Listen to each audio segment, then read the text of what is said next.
So I started drinking coffee when I was 13 years old. It was on my 13th birthday, actually. I received a bunch of Starbucks gift cards as gifts from friends and family. So I decided that I would go and get my first iced coffee. I was drinking Frappuccinos here and there, but not straight up coffee. And what inspired me was I had seen one of my favorite YouTubers that I used to watch growing up, Alicia Marie, and she would always have an iced coffee and it looked really good. So I saw iced coffee on the menu and ordered it. And I remember the first time I got it, it was caramel iced coffee with 2% milk because I thought that was healthy at the time, 2%. So I was hooked instantly. Most likely it was the sugar that hooked me in the beginning, but of course caffeine also hooks you too. So it was kind of a double whammy. And I'm 19 years old now. I stopped drinking coffee when I was 18, a couple months ago. I recently turned 19. So that means for about 5 critical years of development of my life as a teenager, I drank, into young adult age, right? Critical development, I drank coffee for 5 years, almost 6. We can probably say about 6 years, to be honest, because yeah, about 6 years of my life. Wow. I didn't realize at the time what the coffee was really doing to me. My excuse was always, well, I don't feel any bad side effects, it's helping me, because I would be super productive. When you're on coffee, you almost end up like a machine.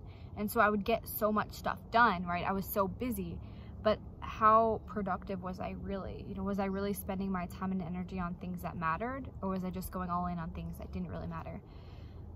Now, I really want this video to be focused on the after effects of coffee because I've been off of it now for about 5 months, but that's just a little backstory. It really started every single day when I got my driver's license and could drive, so coffee was just a part of my life. I don't know if anybody if we grew up together, well, my best friends who watch the videos, they'll know that coffee was like my thing. I got all my friends hooked on coffee. It was almost like a passion of mine. I had a dream that I would love to have a coffee shop, and just all of this stuff. It's just the caffeine speaking. Now, what really made me stop drinking coffee was really learning what it was. I started to realize that it's just caffeine, which is a stress hormone. And so I'm just stressing my body out, and that obviously can't be healthy. There's no possible way that it could be healthy. Maybe if I didn't experience any health effects then, I could potentially have, you know, health effects in the future, and I really didn't want that. I also wanted to truly feel happy, and you can't say you're truly happy if you're drinking coffee because it's a fake happiness. I saw this picture once of somebody, they were reading a book, they had a coffee or tea next to it, and the title of the book was Authentic Happiness, and it was just so ironic. I knew it was time to give it up, and at around the same time as when I started to eat raw meat and follow, you know, the primal diet, which is just the natural human diet. And it was kind of like, okay, I gotta do this. I remember I was actually with my brother at his place when I first got off of coffee, and the first thing I noticed was I was just super tired. It wasn't even that I was craving the caffeine, but I was just so sleepy. I took naps for the first time in my life ever. I actually slept. My body was just so fatigued. Little did I know I was entering phase 1 of adrenal fatigue. If you drink any caffeinated beverage frequently, you have adrenal fatigue. It's just a condition. There's really no getting around it. And I'm gonna be honest with you, it's pretty horrible dealing with the after effects. Once again, didn't realize how bad coffee was affecting me until 2 things. I read a book called Caffeine Blues, really talks about the detrimental effects of caffeine long-term, especially on women. But you also experience the adrenal fatigue. So your adrenals they're glands in your kidneys, and they serve a very important purpose. Imagine if you see a tiger, or if I see a snake right here. Eventually, you know, I'm gonna be like, and get away so I don't get attacked. And so your adrenals work for that purpose, to give you that boost of energy. When you're on caffeine, you're just running your adrenals like that non-stop. And what it really does is it depletes your energy sources, and your body becomes fatigued. So your body is not even really producing its own energy. It's just getting fake stress hormones energy from the coffee.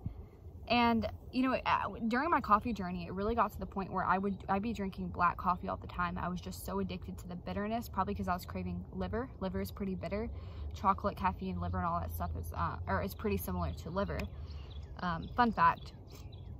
But yeah, the adrenal fatigue. I also experienced so much stress in the beginning, and I think it was the withdrawal effects. The coffee really became a part of me. and I guess you feel like a part of you is missing for a little bit because there's a routine. I would go to Starbucks every day and buy my cold brew then. I would drink about 900 megagrams of caffeine a day, which is a lot for anybody. Also, the fact that I'm a woman and I'm about 5 feet, I'm pretty small. So that, a 5-foot woman drinking 900 milligrams of caffeine a day is just treacherous. Is asking for major health issues down the road. So I'm really thankful that I stopped it when I did. But I was just super tired in the beginning, especially for the first month. Just sleeping a lot, not really having energy to do much. I would actually wake up super early in the morning with a bunch of energy, but then around 10, 11 a.m. I would get a crash, and it would last a couple hours. Then in the afternoon at 4 p.m. I got this just sudden burst of energy, and I could stay up super, super late. It was weird, and I looked it up and found that other people who experience adrenal fatigue also experience that. My brother actually got off of coffee around the same time and experienced those same side effects too. So it was really interesting, just random bursts of energy in the late evenings, or late afternoon, early evenings. A lot of energy in the morning, but then mid-morning you just get a crash. And that lasted, once again, about four to 4.5 months is what I experienced with that. I'm definitely still healing from it.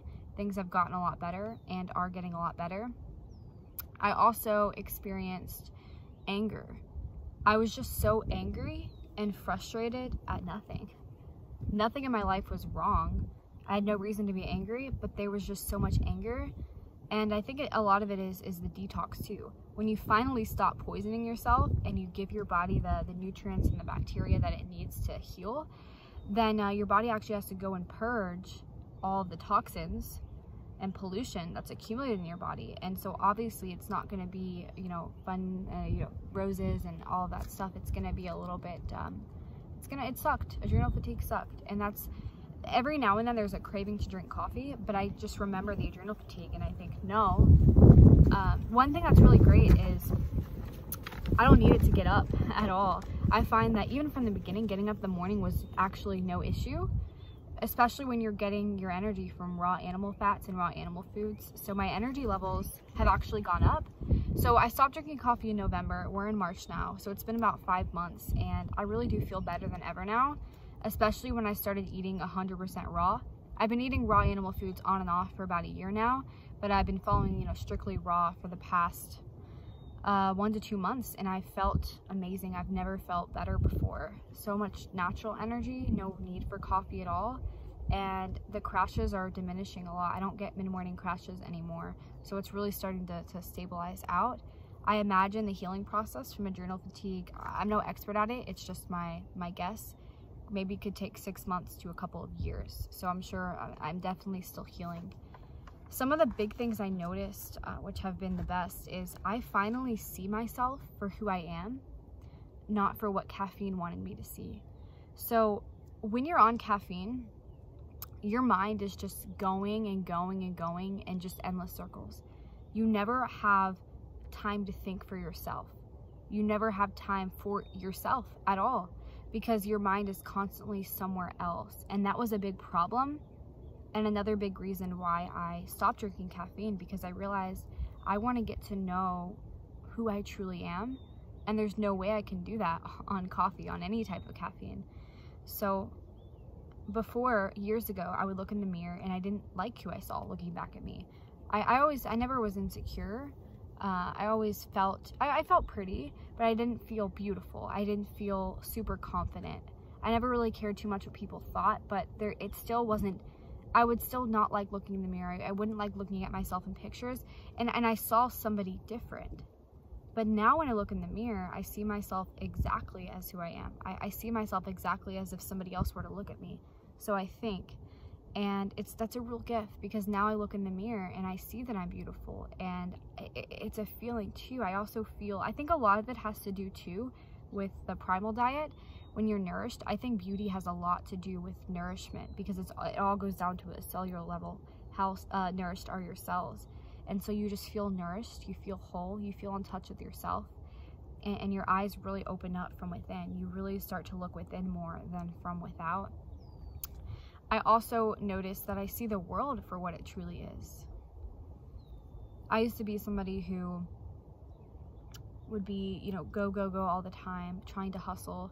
And I've learned that that's a very masculine trait to have. I think it has to do with not only caffeine, but also the type of society, the feminist society that wants feminine men and masculine women. Getting off of coffee really helped me see that. I don't want to be masculine. I'm not trying to hustle out here.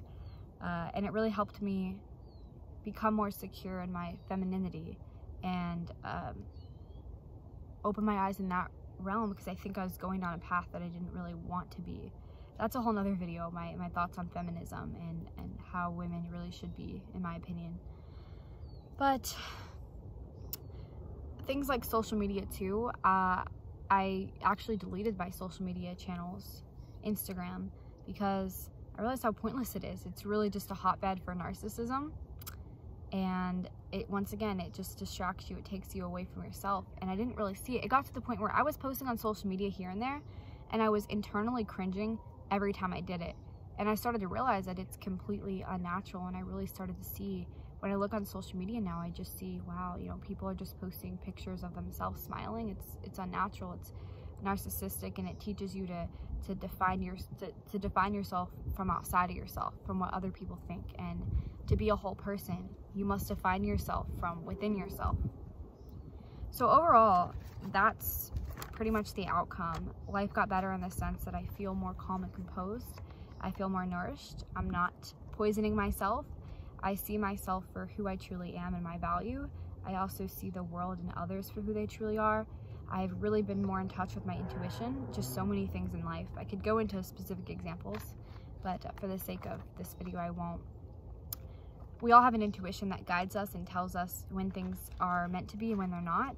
And before, I would feel it, but I wouldn't act on it.